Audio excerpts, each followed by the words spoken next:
বাংলাদেশের বৃহত্তম বিল চলন বিল, যা পাবনা, সিরাজগঞ্জ ও নাটোর জেলার বিস্তৃত এলাকা জুড়ে অবস্থিত। দ্বিতীয় বৃহত্তম বিল ডাকাতিয়া বিল, যা খুলনা জেলার ডুমুরিয়া এবং ফুলতলা উপজেলা জুড়ে বিস্তৃত। ডাকাতিয়া বিলকে পশ্চিমা বাহিনীর নদীও বলা হয়।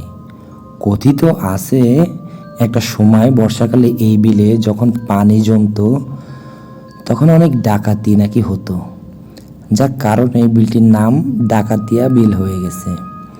বাংলাদেশের তৃতীয় বৃহত্তম বিল আড়িয়াল বিল, যা মুন্সিগঞ্জ জেলার শ্রীনগর উপজেলায় রয়েছে।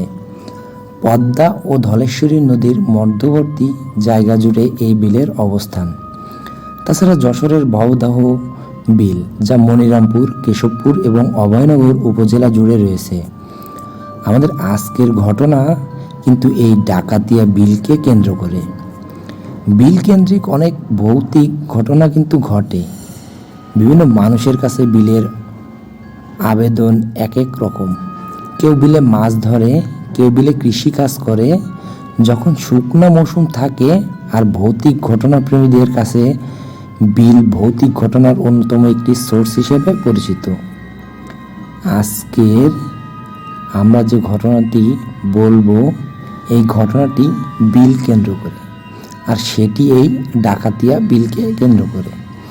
ঘটনাটি আমাদের পাঠিয়েছেন রাইসুল ইসলাম রিপন ভাই।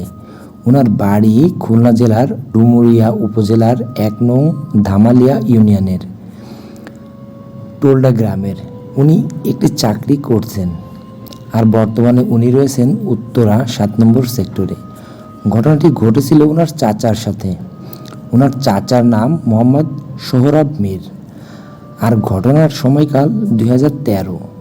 ঘটনার সময় কোন মাস ছিল তা নির্দিষ্ট করে বলা না গেলেও তা আগস্ট মাস হতে পারে বলে অনুমান করা যায়। এই সোহরাব মীর চাচা, উনি একজন কৃষক। ওনার বয়স ৪৪ কি ৪৫ বছর। উনি একজন মুসলিম। ওনার নিজস্ব বেশ ভালো জমি রয়েছে, সেই সাথে ওনার মাছের ঘেরও রয়েছে। আমরা জানি খুলনা বাগেরহাট অঞ্চলে কিন্তু অনেক মাছের ঘের রয়েছে। বিশেষ করে চিংড়ি মাছের চাষের জন্য এই এলাকা উত্তম জায়গা হিসাবে পরিচিত। জুন জুলাই নাকি গলদা চিংড়ির রেনু দেওয়া হয়, আর চিংড়ি মাছকে নাকি রাতের বেলা খাবার দিতে হয়। চিংড়ি মাছের যে ঘেরগুলো, এর চতুর্দিকে শক্ত বেড়া দিতে হয়, তা না হলে চিংড়ি মাছ বেরিয়ে যেতে পারে। এই যে সোহরাব চাচা, ওনার কিন্তু একটা চিংড়ির ঘের ছিল, আর এই চিংড়ির ঘেরটাতে যেতে হলে এই ডাকাতিয়া বিল দিয়ে যেতে হবে। ওনার যেখানে বাড়ি, সেখান থেকে প্রায় ১ কিলোমিটার পথ পাড়ি দিয়ে ওনাকে ওনার ঘেরে যেতে হবে। যাওয়ার আগে আরও অনেকগুলো ঘের রয়েছে। ওনার যে যাওয়ার পথ, ওই পথে একটি শ্মশানও রয়েছে। এই যে টোলনা গ্রাম, এখানে বেশ কিছু হিন্দু পরিবারও রয়েছে। তাদের কেউ মারা গেলে একটি ছোট্ট শ্মশান রয়েছে, সেই শ্মশানে লাশ দাহ করা হয়। তবে শ্মশানে যেমনটা হয়, অনেক ঝোপ জঙ্গল এরকম থাকে না। বিষয়টা এরকম না, বেশ পরিষ্কার পরিচ্ছন্ন শ্মশান, যেখানে কয়েকটা গাছ রয়েছে, বড় বড় গাছ। তাছাড়া এরকম কোনো ভুতুড়ে বলে মনে হয় না। সবসময় সেখান থেকে লাশ দাহ করা হয়, বিষয়টা এরকমও না, কখনো কখনো দাহ করা হয়। এটা কোনো পরিত্যক্ত শ্মশান না, যেটা এখনও ব্যবহার হচ্ছে। তো এই শ্মশানে যে জমিটা, এই জমিটা পাড়ি দিয়েই মূলত এই সোহরাব চাচার ঘেরে ওইদিকে যেতে হয়। শ্মশানের জমিটা পাড়ি দিয়ে আরেকটা ঘের রয়েছে, সেই ঘেরের পাড়েই হচ্ছে ওই সোহরাব চাচার ঘের অবস্থিত। যেহেতু চিংড়ি মাছকে রাতের বেলা খাবার দিতে হয়, এজন্য রাতের বেলায় সেখানে যেতে হবে। ওখানে যাওয়ার জন্য ওনার একটা আলাদা নৌকা ছিল, সেই নৌকা বেয়েই উনি সেখানে যেতেন। আর এই ঘেরগুলোর মাছ পাহারা দেওয়ার জন্য কিন্তু টংঘর তৈরি করা হয়। তো ওখানে কিন্তু একটা টংঘর ছিল। স্থানীয়ভাবে ওই টংঘরকে ওনারা ওনাদের মতো করে অভিহিত করে।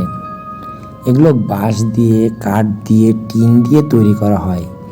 স্থানীয়ভাবে এই টংঘরগুলোকে ওনারা বাসা বলে অভিহিত করেন। সেখানে 2-3 জন থাকার মতো ব্যবস্থা থাকে। সাধারণত বড় যে ঘেরগুলো থাকে সেখানে তো কয়েকজন লোক পাহারা দিতে হয়।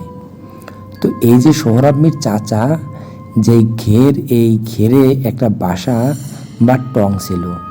উনি কখনো কখনো রাতে থাকতেন, কখনো কখনো থাকতেন না। তো এক এক সময় এক একজন তো রাতের বেলা খাবার দিতে হতো চিংড়ি মাছকে। তো এক রাত্রে ওনার দায়িত্ব পড়ে, উনি যাবেন সেই রাতে।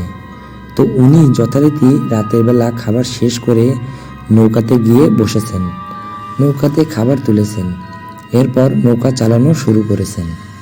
তো ঠিকঠাক মতোই উনি ওনার ঘেরে এসে পৌঁছান।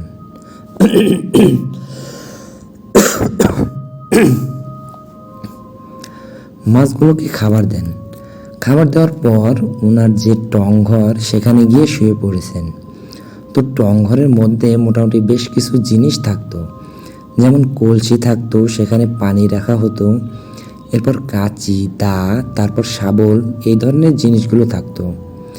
আর কি বালিশ কাঁথা তো থাকতোই, যেহেতু বিল এরিয়া, ঠান্ডা বাতাস কিন্তু বইতো।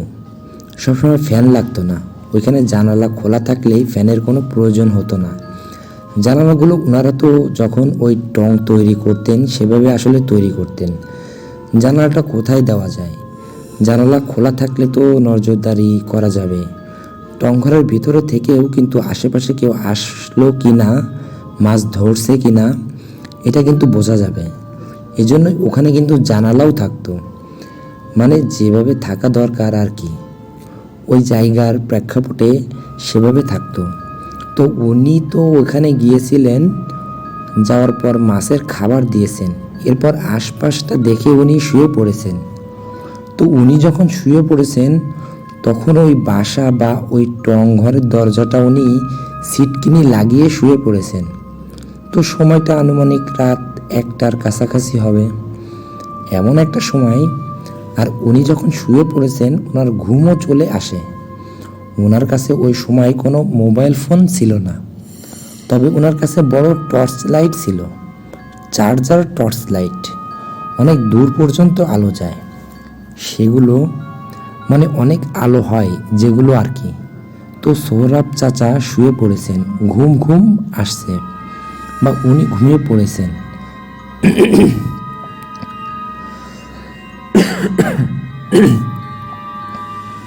হঠাৎ করে বাইরে থেকে ডাকাডাকির শব্দ, এই সোহরাব, এই সোহরাব। তো সোহরাব চাচা ভিতর থেকে বলছেন, এই কে কে ডাকছে আমাকে? তখন বাইরে থেকে বলছে, এই সোহরাব, আমাকে তোর কাছে শুতে নিবি? সোহরাব চাচা চিন্তা করেছেন যে কে আবার এখন আসলো। উনি আবার চিন্তা করলেন যে আশেপাশে তো ঘের রয়েছে, তো সেখানে তো লোকজন আছে। অনেক সময় হয় কি, ওই ঘেরে যে লোকজন থাকে তারা যখন ওই টং ঘরের ভিতরে ঘুমাতে যায়, কখনো কখনো এমন হয় যে অন্য একটা টং ঘরে তারা গিয়েছে, সবাই তো পরিচিত একে অন্যের। উনি চিন্তা করেছেন এরকম কেউ হয়তো বা আসছে।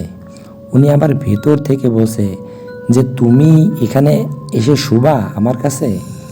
তো একটা বালিশ আর একটা কাঁথা রয়েছে 2জনের জন্য, তো আসলে বালিশ দিতে পারবো না, কাঁথাও নাই, তো তুমি কিভাবে শুবা? তখন বাইরে থেকে বলছে, না না, কোনো অসুবিধা নাই, তুই দরজা খোল, আমি গিয়ে শুয়ে পড়ব।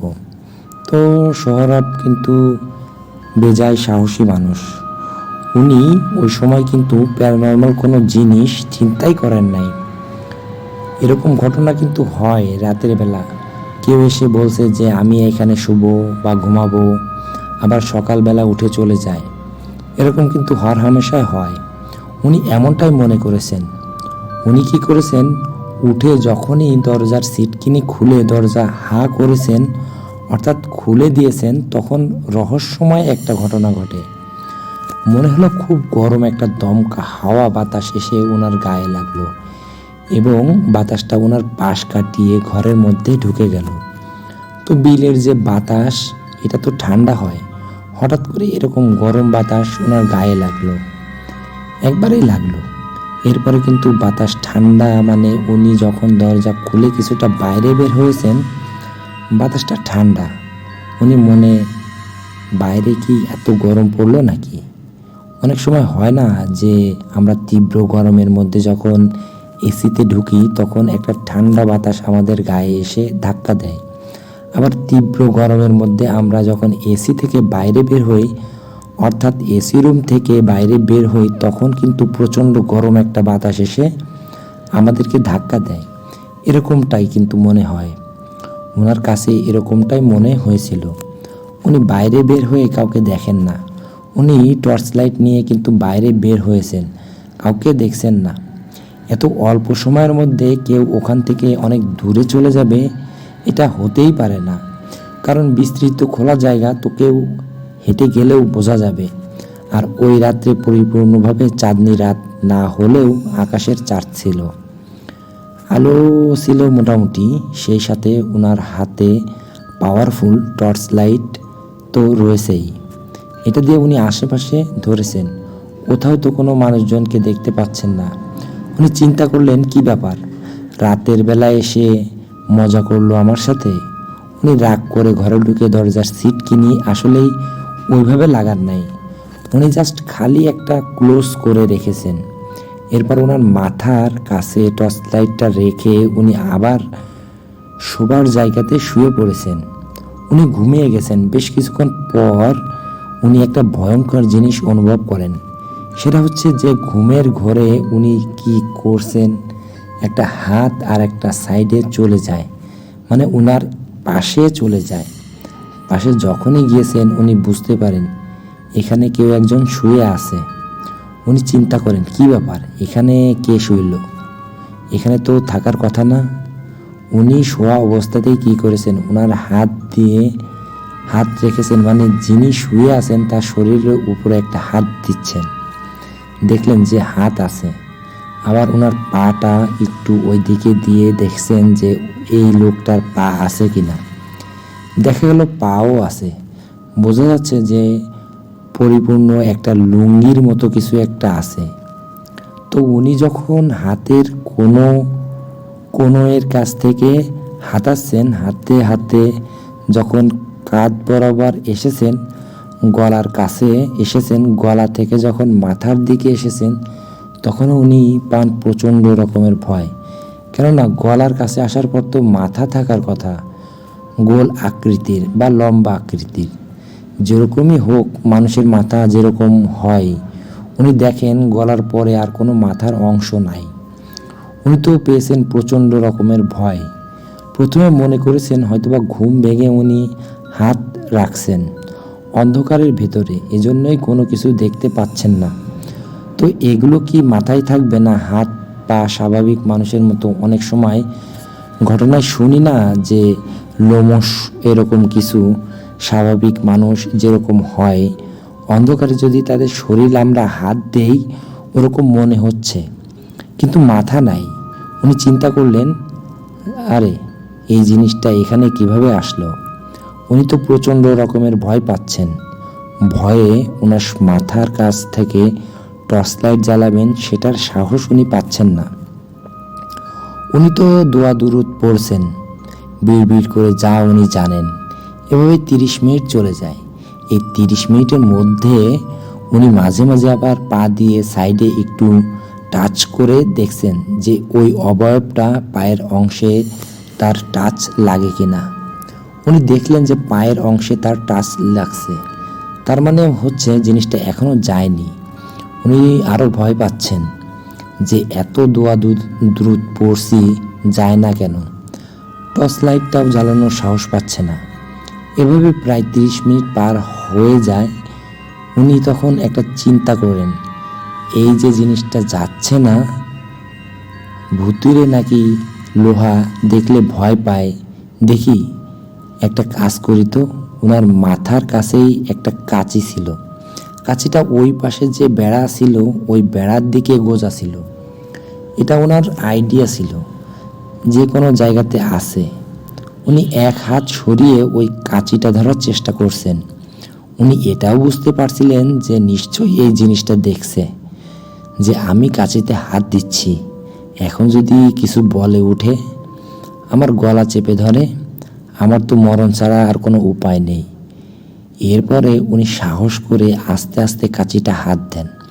কাঁচিটা হাতে নেওয়ার পর উনি কী করছেন, ওই কাঁচিটা হাতে নিয়ে ওই যে অবয়বটা ওনার পাশে শুয়ে আছেন ওইটার উপরে কাঁচি দিয়ে টাচ করছেন। যেই না টাচ করছেন, হঠাৎ করে মনে হইল যে ওনার ওই টং ঘরের যে দরজা উনি সিটকিনি লাগানো নাই, ক্লোজ করে রেখেছিলেন, ধরাম করে ওই দরজাটা খুলে গেল।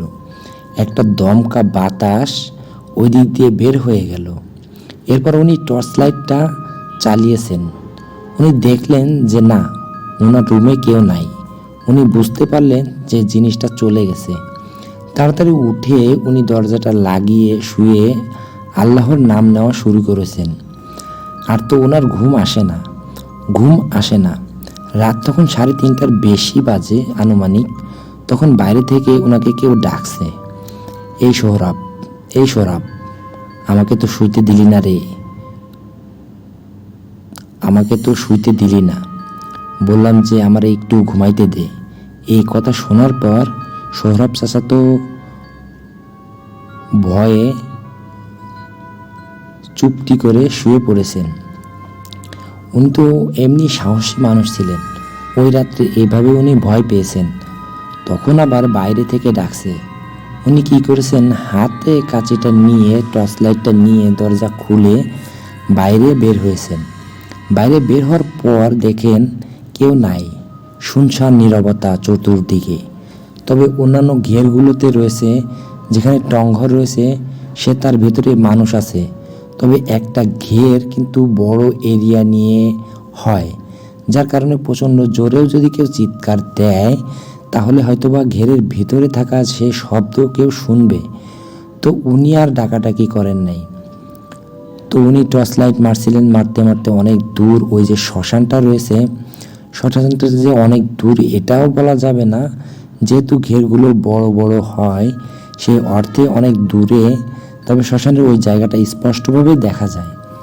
একটা ঘেরের পরেই তো ওনার ঘের, আর ওনার ঘের থেকে একটা ঘের পার হচ্ছে শ্মশান। তার মানে শ্মশান এবং ওনার ঘেরের মাঝখানে একটা ঘের রয়েছে। উনি দেখেন ওই চাঁদের আলোতেই দেখা যাচ্ছে, চাঁদের আলো যতটুকু ছিল তাতে স্পষ্টভাবে দেখা যাচ্ছে। তার মনে হচ্ছে জিনিসটা উপরে কেউ আবার আলো ফেলে রেখেছে, যার কারণে আরও স্পষ্টভাবে দেখা যাচ্ছে। ওই জিনিসটা ওই শ্মশানের একটা গাছের উপর বসে আছে, পা দুলাচ্ছে। আর ওই জিনিসটা আকার আকৃতিতে কিন্তু স্বাভাবিক মানুষের হাতে নাই, অনেক বিশাল দেহী একটা অবয়ব। তবে এটার যে মাথা নাই এটা বোঝা যাচ্ছে। ওই অবয়বটা কথা বলছে, এই সৌরভ, আমাকে তো তোর সাথে শুইতে দিলি না রে, আমারে তাড়াই দিলি, কাজটা কি ভালো হইল? আমি তোর কি করছিলাম? কোনো ক্ষতি করছি? একটু ঘুমাইতে না তোর পাশে? তো এইটা যখন উনি দেখছেন, উনি দ্রুত ঘরে চলে আসছেন। ঘরে আসার পর আবার দরজা বন্ধ করে দিয়ে উনি তো শুয়ে পড়েছেন। ঘুম তো এমনিতে আসছিল না, তারপরে আবার বারবার এই ঘটনা। এরপর যে আসলে কি হয়েছে উনি বলতে পারেন নাই। এদিকে ফজর নামাজের পরই উনি তো বাড়িতে চলে যান। সকাল 9টা পার হয়ে 10টা বেজে যায়। উনি বাড়িতে আসেন না। তখন বাড়ির লোকজন খোঁজখবর নেওয়ার জন্য ওই বাসা বা ওই টং ঘরের কাছে এসেছেন। তখন দেখে একটা ভেতরে থেকে বন্ধ, ডাকাডাকি করা হচ্ছে, কোনো সাড়া শব্দ নাই। এরপর দরজা ভেঙে ভিতরে ঢোকা হয়েছে। দেখা গেল যে উনি অজ্ঞান হয়ে গেছেন। তখন ওখান থেকে তাকে ধরাধরি করে যখন নিয়ে আসা হয়, ওনার যখন জ্ঞান ফেরে তখন উনি দেখেন উনি ওনার নিজের ঘরে আছেন। তো কি হয়েছে এটা যখন সবাই জানতে চেয়েছেন তখন উনি সব বিষয় খুলে বলেছেন যে ওনার সাথে তো এই ঘটনা হয়েছে। তো এই ঘটনা তো ঘটেছে, এটা যখন জানাজানি হয়ে গেছে কাছাকাছি একটা মসজিদের ইমাম সাহেব উনি এসেছিলেন, ওনাকে ঝাড়ফুঁক করে দেন। যখন উনি শুনলেন তখন উনি বললেন যে এই ঘটনা, ওই শ্মশানে একটা জিন আছে যেটার মাথা নাই, তবে জিনটা কখনো কাউকে মেরে ফেলেছে বা বড় ধরনের ক্ষতি করেছে এমন নজির নাই। জিনটা ওইরকম খারাপ না, তবে ওই গাছে থাকে। তুমি যেহেতু আসা যাওয়া করো, মনে হয় তোমাকে ভয় দেখানোর জন্য এসেছিল। তবে এখন পর্যন্ত সে কাউকে মেরে ফেলেছে এমন রেকর্ড নাই, আর কাউকে মারাত্মকভাবে ভয় দেখিয়েছে এমন রেকর্ডও নাই। তবে যেহেতু তোমার এত কাছাকাছি চলে এসেছে, তুমি আবারও কাঁচি দিয়ে তার শরীরে টাচ করেছো, যার কারণে তোমার আপাতত রাতের বেলা ওইদিকে যাওয়ার দরকার নাই, অন্য লোক যাবে। আর যা করবার দিনের বেলা করে এসো। তো এরপর কিন্তু সৌরভ চাচা উনি রাতের বেলা আর ওখানে থাকেন নাই, অন্য লোক থেকেছে। তাদের থেকে ওরকম কোনো ঘটনা ঘটেনি। সৌরভ চাচা এখনও জীবিত আছেন, সুস্থ আছেন। তো ঘটনা যখন ঘটে ওনার বয়স 40-45 বছর ছিল, সে 2013 সাল, এখন ওনার বয়স তো আরও বেড়েছে। তো আল্লাহ তাআলা আরও সুস্থ রাখুন, ভালো রাখুন, আমরা এই দোয়া করি।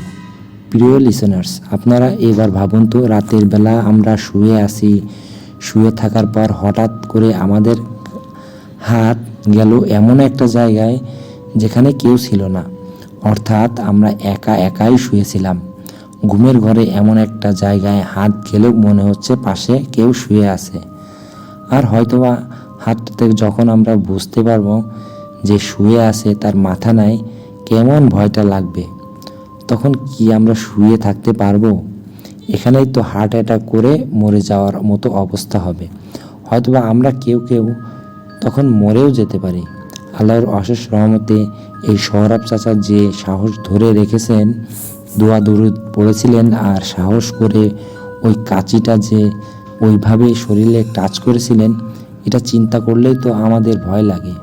উনি সাহস করে কিন্তু আবার টর্চ লাইটও জ্বালান নাই। অন্য কাজ করলেও টর্চ লাইট জ্বালাতে উনি ভয় পাচ্ছিলেন। যাই হোক, এই ঘটনা এই পর্যন্তই। ঘটনা কেমন লেগেছে অবশ্যই কমেন্টে জানাবেন। আসসালামু আলাইকুম।